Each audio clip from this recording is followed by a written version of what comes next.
So this is my green sailfin mollies. And I also have some platies in here too that I was going to do for some swordtails. But this sailfin though, check that guy's sailfin out, is so cool. He's chasing around these two females. They don't really hurt each other, they just kind of chase each other around a lot. But that male with that sailfin is so cool. There's a lot of babies in here too. You can see a bunch of the babies.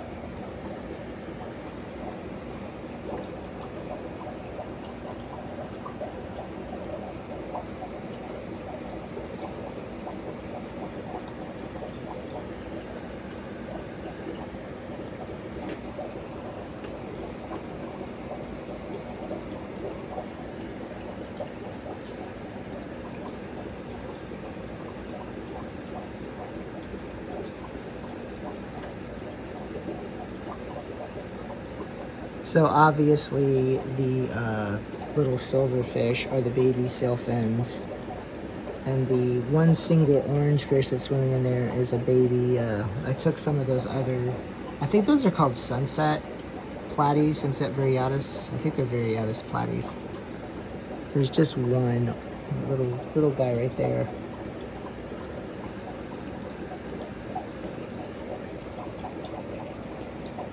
But that male is just so stunning. I can't wait till this tank grows up because these guys, these are my Yucatans. So these Yucatans down here, this tank is still working on filtering through and stabilizing. These guys are also sailfins.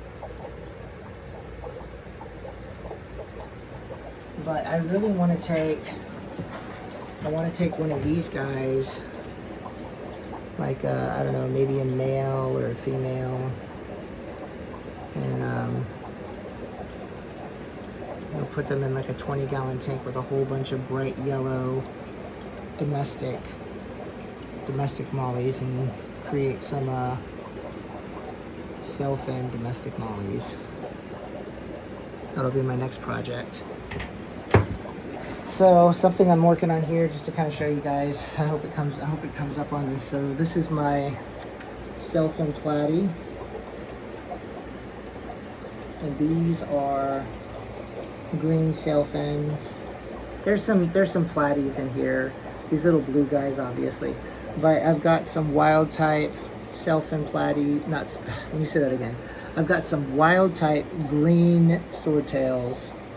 I have a pineapple. I think that orange one right there, that orange, that's a female pineapple. That's a wild type male swordtail. Wild type male green swordtail.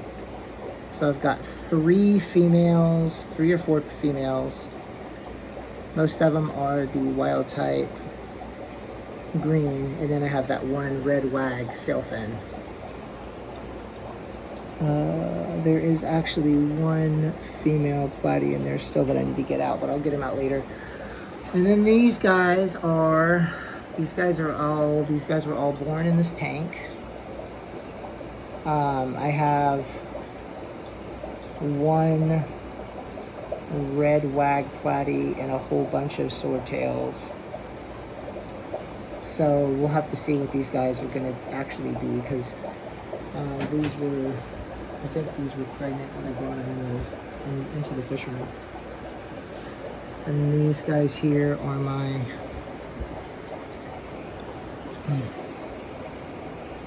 these are my red and black swordtails. Like you guys have seen this video, this tank. So I've got some little black ones, little black babies. So I'll grab the babies in here, and I've been throwing them in this tank so I can see what they're going to look like.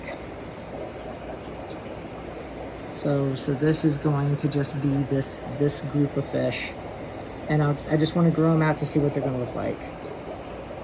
So I didn't necessarily create this line. This was purchased.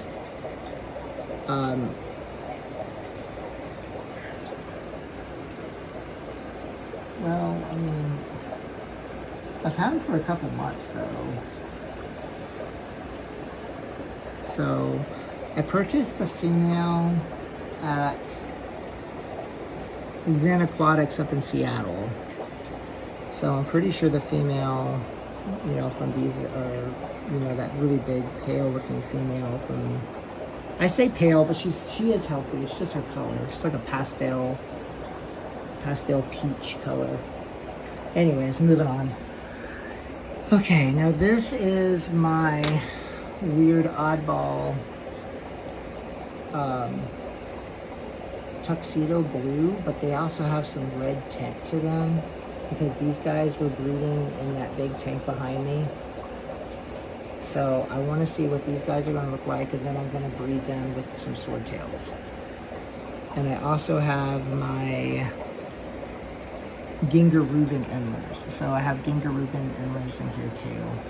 And I'm just kind of fading out. I don't know if I'm going to continue breeding the Endlers or not. Just to kind of give you guys a little tour of some of the stuff going on in here. So this one's not actually set up completely yet. I just was taking the ones out with the red tints. But this one's got some red tint in the tail and also on the dorsal fin. There's a couple of them like that. So I'll have to see. I'll pick out the ones that I like the most, and I will put them in, like, depending on if it's a male or a female. Like that one right there, I think that's a male. That one up here I think is a female, but this one might be a male. So yeah, we'll see. This is the Ginger Rubin. This is the Ginger Rubin grow out. I know there's a horrible reflection.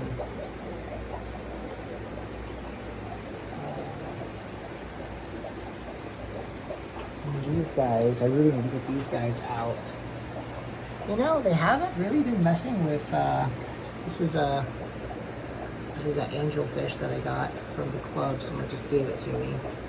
I have these Godaids, and they haven't really been messing with that. Did I say angelfish? The beta. So we'll see what it looks like. I don't know, the fins, are the fins shredded, or is that the way they're supposed to look? I don't know. They're feeding a lot more live food. And it does look pretty.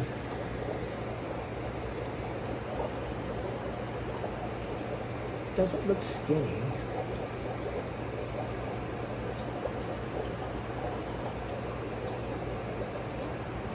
I'll have to take a closer look. It's kind of funny. Is it plainly dead because that fish came up to it? Yeah, I'll get those guys out. I'll do something with them. I'm not sure where I'm going to put them, but I'll get them out. They're not really aggressive. This is a 50-gallon. It's either a 50-gallon or a 40-gallon breeder. And then over here, this is my Clown Keeley tank. That's the female. And it's over here somewhere. Oh, there's the male over there. Then I have these two cichlids that I do not want to keep. I'm going to try to get rid of them. I'm just going to give them away to somebody and offer up. Or maybe I'll grow them out, and maybe this will be like just a random tank. I don't know. And then I have my shell dwellers. Little shell dweller way back there.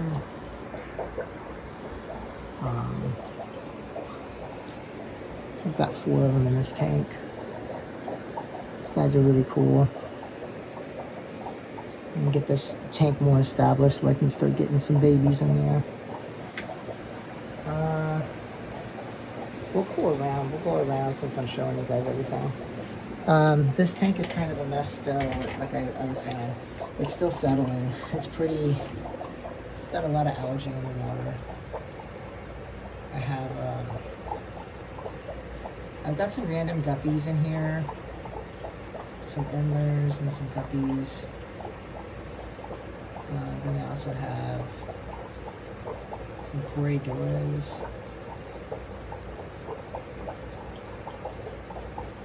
Venezuelan corridors. I think they're the Venezuelan corridors. Here's that ciplet. I'm not sure if you guys saw it. Let me just swim behind the little internal filter I have. So a lot of my fish that need a lot of hard water, I have giant pieces of coral in there just to kind of keep the water conditioned good, like the pH. Let's see, I'll just go around over here. So, Bob Mold, what's up? Husker Du, you guys are old school punkers. Use my ladder. I'm still like working on trying to get this place picked up. It's like a couple steps forward, a couple steps back. Just bear with me. I'm moving my chair so I can sit down. I got a little stool over here. This is one of the most important things in a fish room is to have a stool. Okay, so I've got this 20 long down here set up for breeding some keely fish. So I'm going to do a little bit of work on that, clean it up a little bit more. This one's going to be my scud tank. I'm going to have a scud tank, which is just going to be scuds. Whatever other life food is going to go in there. But just scuds. Scuds, life food. So these guys are my mixed mollies. And then I also have these coral blue platies. So the coral blue platies, that's the orange and silver looking fish. And then I have that swordtail. So the idea is these coral blue platies will breed with that swordtail, and I'll have some swordtails. Since these fish are pretty peaceful, you know, these are all very peaceful fish. I have a keely fish that I don't have the female for, so I just threw it in this tank. So he's in here somewhere. It's a big tank, so it's lots of places. Plus these fish are pretty peaceful, so it shouldn't be a problem. And all of my water's the same, so I know like a lot of people are probably thinking like, that's not the same water conditions, but I keep my water about the same. I'm working on getting the pH back to where it's supposed to be, because I did a video the other day about how water dehydrates, but minerals don't, which is an issue that I'm correcting right now. But I don't know, that little keely fish, they're so good at hiding. It's in here somewhere.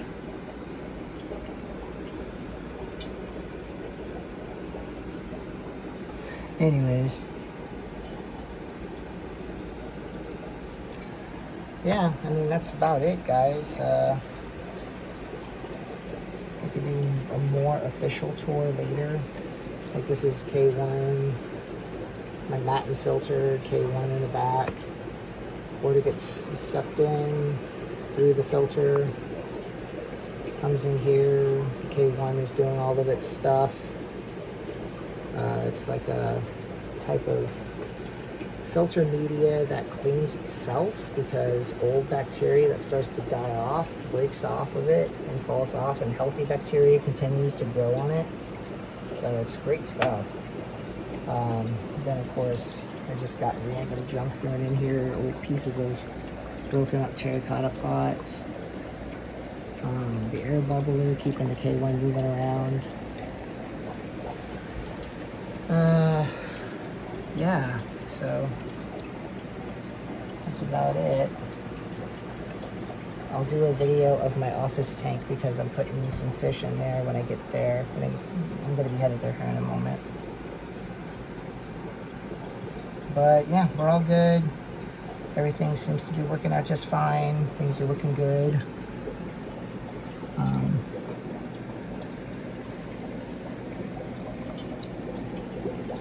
Always remember, folks, top off with reverse osmosis water.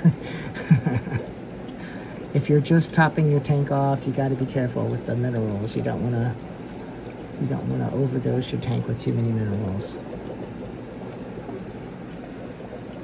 I don't know why. Obviously, I know why. If you've got a saltwater tank, your salinity level will be like the Dead Sea eventually. That won't be good. The same thing with fresh water. You know, you'll have so many minerals that don't. I mean, they do get absorbed, but not like that. It's not going to be that quick. It's like your fish room, like my fish room right now. It's not too bad. But I mean, you know, certain times of the day it's like 90 degrees in here.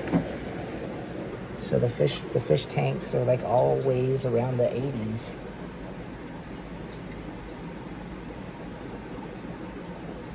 So I picked up some of these. The little baby fish back there. I picked up a whole bunch of these lyre tail mollies. Yeah, I just bought a whole bunch of them because they were like they were in the donation, like people brought in like the drop off. Like I have too many fish, so I just need to drop these off. So so that one right there is, I think that little black one right there is a female. This big old cool looking sailfin molly, I think that's a male. But you know, you got that male, yeah. See the male checking out the other, that lyre tail female. So there's another, that's a female. This one here's a female. So if I get these to breed, I like the yellow in that one's tail. That's kind of cool. But we get some of those to breed. Like this one here is really pretty. It's got some different colors in it. Get them to breed with some of these other mollies. I can get some interesting looking mollies. Alright, I think this video is good. It's a little bit of a tour. Not an official tour, but a little bit of a tour. So people who have been kind of watching this off and on, or just people who just somehow randomly find the channel, probably like something just to kind of look at to see what I'm kind of up to. Okay, all right, so this will be one video today. When I get to the office, I'll dump the fish in that tank and I'll show you that tank. And I got some fresh water to bring to the office, and then I also got a little bucket with some, I think they're called sunset platies. But yeah. Okay, one more thing before I end this here. But yeah, I just like the roots of this. This is the pothos. This is one of the pothos. I have two different pothos here. So this pothos right here is this plant. So I don't know why it's like so much. But yeah, so this right here is that root system. So it's kind of cool. Keeps your water nice and clean.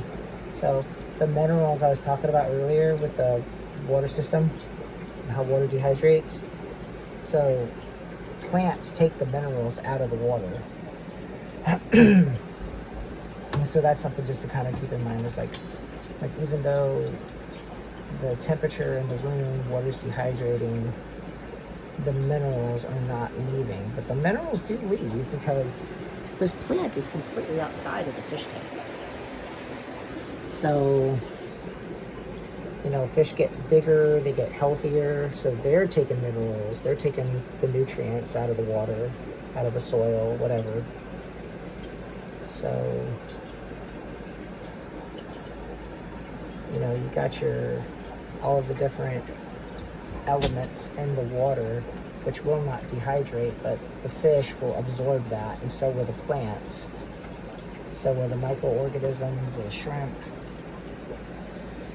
you know, all that kind of stuff. So that's just something to keep in mind. But if you don't have the plants, you don't have the fish, then the water will dehydrate and it will stay in, the minerals and stuff will stay in the tank unless you take it out. That's why water changes are so important, and that's why it's easier to maintain a tank if you're not, I'm saying, if you're not doing, if you're not doing a heavily planted tank. Heavily planted tanks are way easier to maintain because you don't have to keep up with all the water, doing the water changes. Water changes are a pain in the butt.